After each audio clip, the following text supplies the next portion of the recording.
Celebration किसी भी sport में मजे को दुगना कर देती है और आपने देखा होगा क्रिकेट में भी खिलाड़ी अपने इमोशंस को सेलिब्रेशन के थ्रू ही एक्सप्रेस करते हैं, चाहे वो सेंचुरी पूरी करने पर हो, विकेट लेने पर हो या फील्डिंग में कोई कैच पकड़ने पर हो। एक खास सेलिब्रेशन उस मजे को दुगना कर देती है। लेकिन कई बार खिलाड़ी अपने इमोशंस में बहकर कुछ ऐसे सेलिब्रेशन करते हैं जो कि नॉर्मल तो बिल्कुल नहीं होते, लेकिन ऐसे अनोखे सेलिब्रेशंस मजेदार बड़े होते हैं। और आज की ये पूरी वीडियो इस तरह के अनोखे सेलिब्रेशन से भरी पड़ी है। तो चलो वीडियो को शुरू करते हैं नंबर 17 के साथ। और ये एक ऐसी सेलिब्रेशन थी जो कि एक क्रिकेट फैन को मरते दम तक याद रहेगी। आप ये तो जानते होंगे कि 2013 की जो चैंपियंस ट्रॉफी थी वो इंडिया ने जीती थी, लेकिन इस ट्रॉफी को जीतने के बाद जो इंडियन टीम का सेलिब्रेशन था वो सिर्फ उन्हीं लोगों को याद होगा जो कि अपनी आत्मा से क्रिकेट से जुड़े हैं। इंडिया ने इंग्लैंड को हराकर ये फाइनल जीता, यहाँ तक तो सबने देखा होगा, लेकिन असली सेलिब्रेशन इसके बाद होती है जब इंडियन टीम को ट्रॉफी दी जाती है। ट्रॉफी लेने के बाद धोनी ने अपने यंगिस्तान को थमा दी और फिर जो हुआ भाई वो एक आइकॉनिक मोमेंट था। विराट कोहली इस होर्डिंग से बाहर निकले और गंगनम स्टाइल में नाचना शुरू कर दिया। कभी कोहली लेट लेट कर नाच रहे थे तो कभी पुशअप मारना शुरू कर दिया। इसके बाद पूरी टीम ग्राउंड का चक्कर काटती और वहाँ फैंस के आगे भी कोहली का ये गंगनम स्टाइल नहीं रुकता।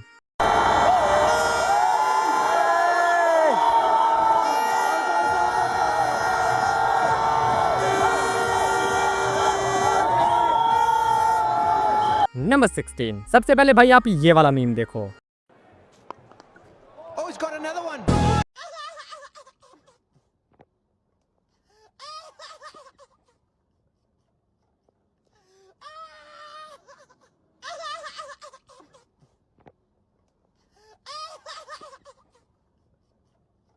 भाई साहब ये बंदा अगर क्रिकेट की जगह ओलंपिक्स में होता तो एक गोल्ड मेडल तो जरूर जीत कर लाता। साउथ अफ्रीका के इस लेग स्पिनर का नाम है इमरान ताहिर और विकेट लेने के बाद इनका जो सेलिब्रेशन आता था उसे मैच करना सबके बस की बात नहीं, क्योंकि जैसे ही ताहिर को विकेट मिलती थी वैसे ही मानो उनके रॉकेट को कोई आग लगा देता था और ताहिर पूरे ग्राउंड में भागते हुए अपनी इस विकेट को सेलिब्रेट करते थे। चलो जवानी में तो ऐसे सेलिब्रेट करना ठीक है, लेकिन 40+ की एज में इस तरह की एनर्जी भाई सैल्यूट है।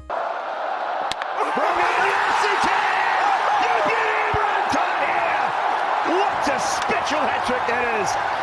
Do a lap, do a whole lap. Go on, son. That is brilliant.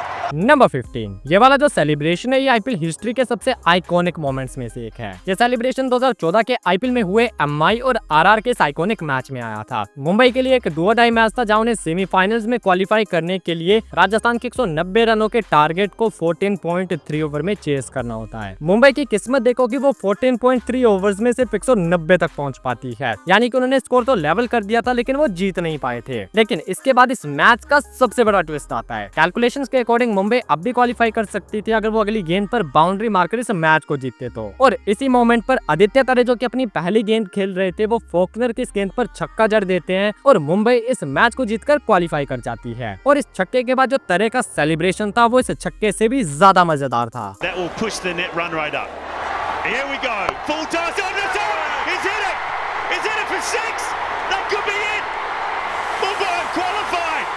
And it's Ambati Raidu once again.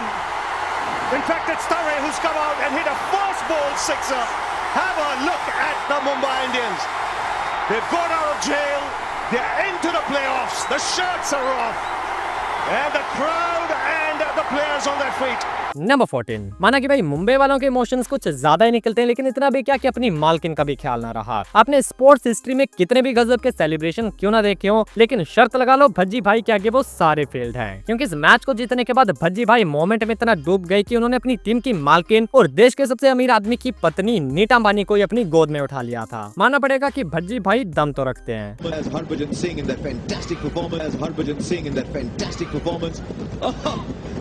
Nobody, I promise you, has ever done that to Neeta Ambani ever before. And there's only one person who have the cheek to do it.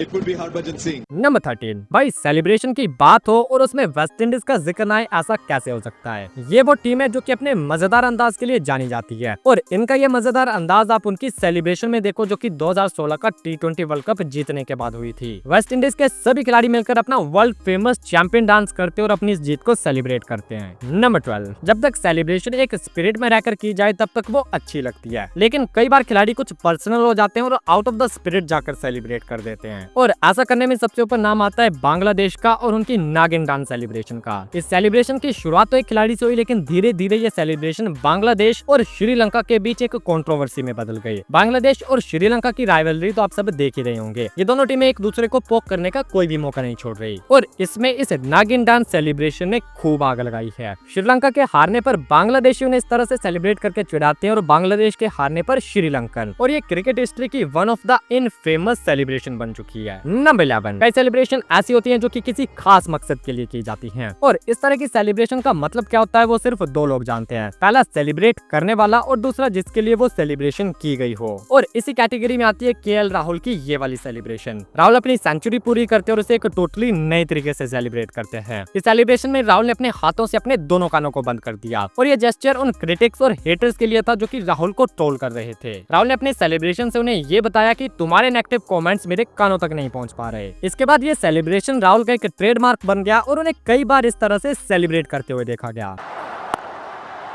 Goes again, finds the gap, will go to 100. An absolute stunner from KL Rahul. 100 in his 100th IPL match. Take a bow. Yes, indeed. Take a bow. That's a magnificent innings from the Lucknow Super Giants skipper. There it is. Sanjeev Goenka very very happy. Number 10, अब कई celebration ऐसी भी होती हैं जो कि revenge category में आती हैं, यानी कि वो की जाती है अपना कोई पुराना बदला पूरा करने के लिए और इसी कैटेगरी का पार्ट है सौरव गांगुली की ये टी शर्ट सेलिब्रेशन। साल 2002 में इंग्लैंड की टीम इंडिया के टूर पर आई थी और इस सीरीज का छठा जो कि आखिरी ओडीआई था वो वानखेड़े के स्टेडियम में खेला गया। इस मैच में इंग्लैंड ने इंडिया को हराकर ये सीरीज 3-3 से बराबर कर ली थी, लेकिन इस मैच को जीतने के बाद इंग्लैंड के ऑलराउंडर एंड्रयू फ्लिंटॉफ ने अपनी टी शर्ट उतारकर पूरे खेड़े में दौड़ लगाते हुए इस जीत को सेलिब्रेट किया था। उस time Sourav Ganguly Indian team के कैप्टन थे जिन्हें ये सेलिब्रेशन चुप गई, लेकिन उसी साल सौरव गांगुली ने इंग्लैंड जाकर अपने इस बदले को पूरा भी कर लिया। इंडिया और इंग्लैंड के बीच नेटवर्क सीरीज का फाइनल खेला जा रहा था और इस मैच में इंडिया ने 326 चेस करके इंग्लैंड को हरा दिया और ये फाइनल जीत लिया। और इसी जीत को गांगुली ने भी अपनी टी शर्ट उतारकर सेलिब्रेट किया, वो भी लॉर्ड्स की बालकनी में। Full toss. They go for the single this time. A throw and a miss. They're going to get back for two. India are home. Lords goes wild. Zaire Khan punches the air. Mohammed Kaif is going down to celebrate with his fans. Number 9, कई celebrations खिलाड़ियों से इतनी जुड़ जाती हैं कि वो उनका सिग्नेचर मूव बन जाता है और अपने गब्बर पाजी के कुछ ऐसे ही मजेदार सिग्नेचर मूव बन चुके थे। एक तो गब्बर कैच पकड़ने के बाद अपनी मूंछों को ताव देते हुए कबड्डी स्टाइल में सेलिब्रेट करते थे।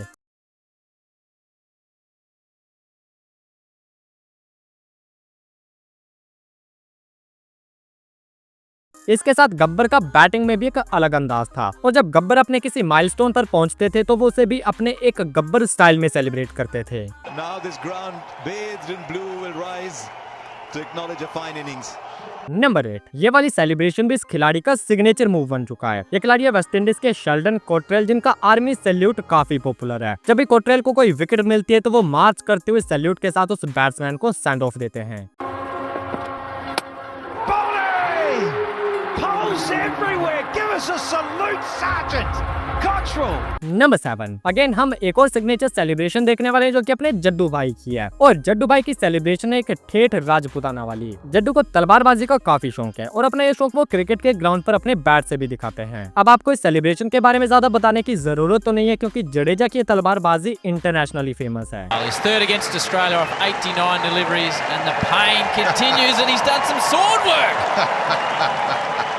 नंबर 6, भाई स्पोर्ट्स कोई भी हो, एथलेटिसिज्म तो हर प्लेयर में होना बहुत जरूरी है, लेकिन जो वेस्ट इंडियंस होते हैं उनमें एक इनबिल्ट एथलेटिसिज्म होता है और वो आपको इस वाली सेलिब्रेशन में भी देखने को मिलेगा। वेस्ट इंडीज के एक बॉलर हैं केविन सिंक्लेयर जो कि अपनी गुलाटीबाजी के लिए काफी फेमस है क्योंकि जब उन्हें विकेट मिलती है तो वो मैक्सिमम टाइम उसे समर सोल्ट मारकर सेलिब्रेट करते हैं। अब भैया ऐसी सेलिब्रेशन तभी पॉसिबल है जब आपको अपने मूव्स पर पूरा कॉन्फिडेंस हो, क्योंकि लैंडिंग में थोड़ी सी भी दिक्कत हो जाए तो एक सेलिब्रेशन आपके पूरे कैरियर को एंड कर सकती है। Bonham, straight line, and there is that cartwheel from Kevin Sinclair. The light zone to young Akeem Ogis, El Dorado celebration. Look at that somersault. You go, boy. brilliant. Number 5, साल 2016 में पाकिस्तान ने Lord's के ground पर एक काफी अनोखी celebration करी जिसे क्रिकेट हिस्ट्री के आइकॉनिक मोमेंट्स में शामिल किया जाता है। इस साल पाकिस्तान इंग्लैंड के टूर पर गई थी और इस टूर से पहले पाकिस्तान की टीम ने आर्मी कैंप्स में ट्रेनिंग करी थी। इस सीरीज के पहले टेस्ट मैच जो कि लॉर्ड्स में खेला गया उसमें पाकिस्तान के कैप्टन मिसबाह-उल हक ने सेंचुरी जड़ी और उस सेंचुरी को उन्होंने पुशअप करके सेलिब्रेट किया। इसके बाद पाकिस्तान इस मैच को जीत भी जाती है और फिर उनकी पूरी टीम अपनी आर्मी को ट्रिब्यूट देने के लिए एक छोटी सी ड्रिल करती है और फिर पाकिस्तान के सभी खिलाड़ी लॉर्ड्स के ग्राउंड पर पुशअप मारना शुरू कर देते हैं। What are they doing at Lords here? Down you go. 1, 2, 3, 4, 5, 6. Only 5 star jumps. Yeah, get some star jumps in. Burpees now. Salute. Number 4, आपने देखा होगा कि फास्ट बॉलर जो होते हैं वो जब भी विकेट लेते हैं तो ज्यादातर उनकी सेलिब्रेशन एग्रेशन में निकलती है। और अगर मैं अपने पर्सनल फेवरेट फास्ट बॉलर के सेलिब्रेशन की बात करूं तो वो मेरे लिए ब्रेट ली की ये चेनसो सेलिब्रेशन थी। ब्रेट ली ने इस सेलिब्रेशन को खुद से डिस्कवर किया था और उन्होंने एक चेनसो को स्टार्ट करने की प्रोसेस को देखकर अपनी सेलिब्रेशन की इंस्पिरेशन ली थी। और जब भी ब्रेट ली कोई विकेट लेते थे तो वो एक इमेजिनरी चेनसो को स्टार्ट करके उस विकेट को सेलिब्रेट करते थे। Much doubt about that.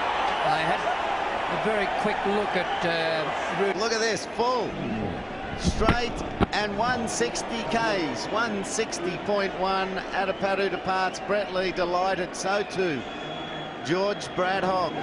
Number 3, अब जो आप सेलिब्रेशन देखने वाले हो वो सेलिब्रेशन इस खिलाड़ी का खुद पर कॉन्फिडेंस का थप्पा था। साल 2018 में इंडिया की टीम इंग्लैंड के टूर पर गई थी। इस टूर पर 3 मैचेस की जो ओडीआई सीरीज खेली गई उसमें इंग्लैंड के जो रूट ने दूसरे और तीसरे ओडीआईज में लगातार 100s मारे थे। तीसरे मैच में जो रूट का 100 इस विनिंग शॉट के साथ आया था जिसके बदौलत इंग्लैंड ने ये ओडीआई सीरीज अपने नाम कर ली थी। लेकिन इस 100 को जिसने और यादगार बनाया था वो था जो रूट का ये बैट ड्रॉप सेलिब्रेशन। ऐसा सेलिब्रेशन ज्यादातर म्यूजिक कॉन्सर्ट या फिर माइक शोज पर किया जाता था जब आर्टिस्ट को ये लगता था कि उसका परफॉर्मेंस सुपर हिट है। और जब जो रूट ने लगातार 2 सेंचुरीज मारी तो अपनी परफॉर्मेंस से खुश होकर वो भी उसे इस तरह बैट ड्रॉप करके सेलिब्रेट करते हैं।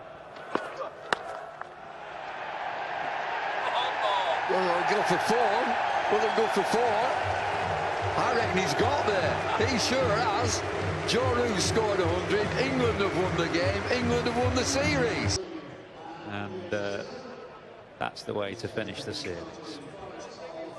नंबर 2, जब बात सेलिब्रेट करने की आती तो विराट कोहली को कोई पीछे छोड़ सकता है क्या? कई कैमरामैन तो सिर्फ इसलिए होते हैं ताकि उनका फोकस सिर्फ विराट कोहली पर रहे और कोहली का कोई भी रिएक्शन फ्रेम के बाहर ना जाए। अब कोहली आए दिन नए नए तरीके से सेलिब्रेट करते हैं लेकिन उनके कुछ आइकॉनिक सेलिब्रेशन है जिन्हें हम आज ब्रेक डाउन करेंगे। कोहली का सबसे पॉपुलर तो ये फ्लाइंग के सेलिब्रेशन था जो कि नो डाउट वो अनुष्का के लिए करते थे। इसके बाद कोहली का ये बैट टॉक सेलिब्रेशन भी काफी पॉपुलर हुआ था। जब 2018 में इंडिया की टीम ऑस्ट्रेलिया के टूर पर गई थी तो ऑस्ट्रेलियन मीडिया में कोहली के बारे में काफी बातचीत चल रही थी। इस सीरीज के पहले मैच में भी कोहली का बैट शांत रहा और ये बातचीत और बढ़ गई। लेकिन फिर दूसरा टेस्ट मैच जो कि पर्थ में खेला गया वहाँ कोहली ने अपनी पहली पारी में सेंचुरी जड़ दी और उस सेंचुरी को उन्होंने इस तरीके से सेलिब्रेट किया जो कि क्रिटिक्स के लिए साफ ये इशारा था कि तुम्हें जो बोलना है बोलते रहो, मेरी तरफ से मैं नहीं बल्कि मेरा बैट बोलता है। इसके बाद विराट कोहली का एक सेलिब्रेशन जो कि मेरी ऑल टाइम फेवरेट है, अब उसकी बात करते हैं। साल 2016 के आईपीएल में किंग कोहली किस फॉर्म में थे वो तो आप सभी जानते होंगे। इस सीजन में एक इंसिडेंट हुआ था जब कोहली के हाथ में चोट लगी थी और 7 टांके लगाए गए थे और कोहली को कहा गया था कि उन्हें अगला मैच नहीं खेलना चाहिए जो कि पंजाब के साथ होने वाला था। लेकिन कोहली फिर भी उस मैच को खेलते हैं। ये मैच बारिश की वजह से 15 ओवर्स का कर दिया गया था but can you believe still Kohli ने इस मैच में सेंचुरी जड़ दी थी, वो भी हाथ में 7 टांके होने के बाद। और फिर कोहली का ये आइकॉनिक सेलिब्रेशन आता है कि ऐसी छोटी मोटी चीजें मुझे गेम से बाहर नहीं रख सकती।